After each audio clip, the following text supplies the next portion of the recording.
Martha said to Jesus, "Lord, if you had been here, my brother would not have died."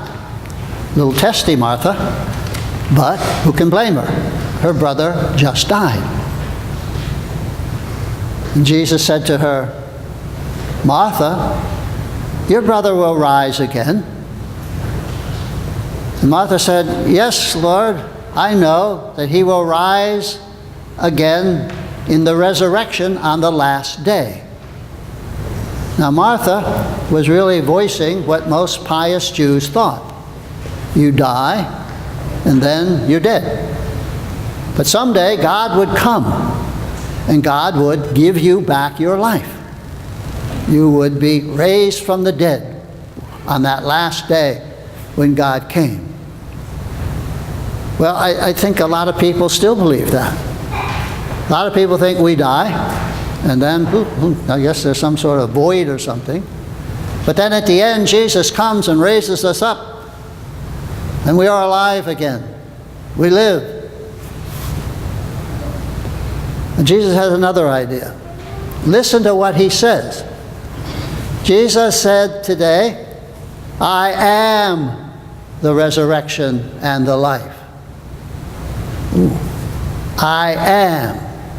One of those famous I am statements in John's Gospel. Very simple statement, and yet it's somehow hard to wrap our head around it. What does this mean? Well, let's take the example. Jesus said, "I am the bread of life." What does that mean? Well, it means that Jesus is not going to come into this world with a basket of bread and give out bread. He is bread. He is the bread of life. Jesus said, "I am the light of the world." Jesus is not coming into the world with a flashlight or a big searchlight, focus and dispel the darkness. Jesus is the light. No flashlight. He doesn't need one. He is the light.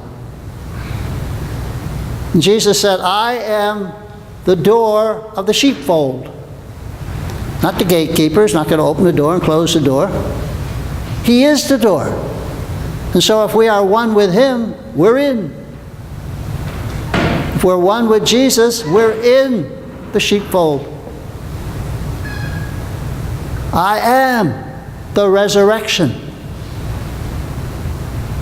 If we are one with Jesus, we are resurrection. We are resurrected.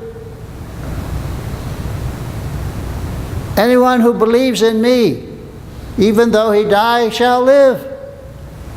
And anyone who believes in me shall never die.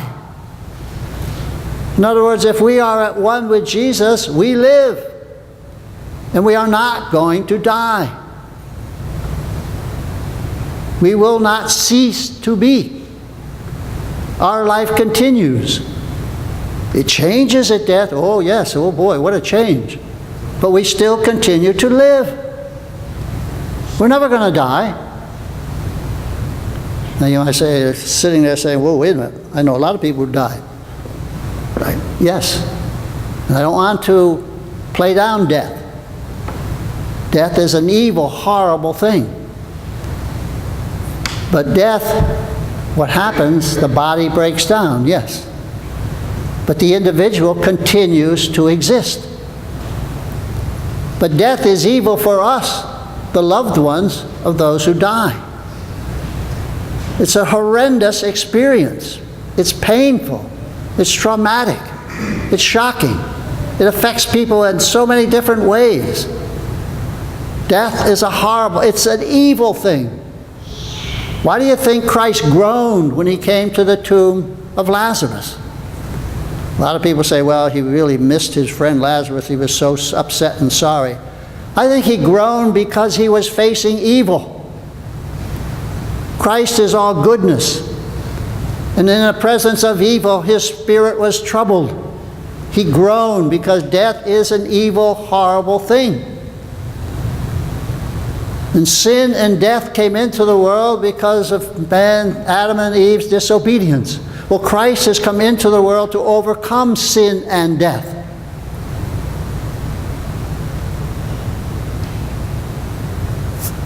Christ says, I am resurrection and life. And so we have risen. We are already resurrected. We're not going to rise again. We're not going to get our life back at some point. We never lose our life. We died when we went down into the font of baptism. And when we came up, we were alive. We were alive with the life of Christ. And anyone who lives the life of Christ will never, ever die. We will never, ever cease to be. Think of that. Yeah? You're alive, right? Well, you're never going to stop living. Never, ever. And all this comes about, did you notice the sort of the paradox in today's gospel? Jesus gives life to Lazarus, right? And what happens to Jesus because he gives life to Lazarus? Jesus is put to death. They went and took counsel on how they could put him to death. And they finally succeeded. They did put him to death. So he gives life to Lazarus, and because of that, he is put to death. But because he is put to death, now he gives life to us. Jesus, by resurrecting, by coming back from death, puts death to death. He kills death. Just as he was killed, now he rises, now he kills death. He puts death to death. Death is dead. Death is dead. And you live forever and ever and ever. And this is a great mystery that we start to celebrate next week. Palm Sunday, Sunday of the Passion. We begin the great week, Holy Week. And we have the opportunity to participate in these sacred mysteries. And I hope we all do. I know we all want to celebrate Easter. We want to celebrate this new life. We want to celebrate the resurrection and our resurrection. But wait a minute. Christ couldn't give us life until he died. So let's not skip from step to step. Let's remember to participate in the sacred mysteries of Christ's passion and death and his resurrection. So think of it for a moment. You're alive, right? You don't have to pinch yourself to know you're alive, right? You know you're alive. Well, just think. There's never ever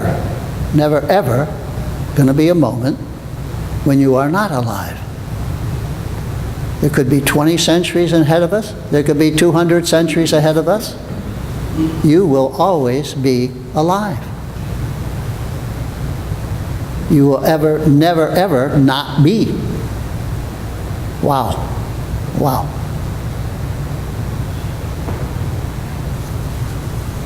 Jesus said, I am the resurrection and life.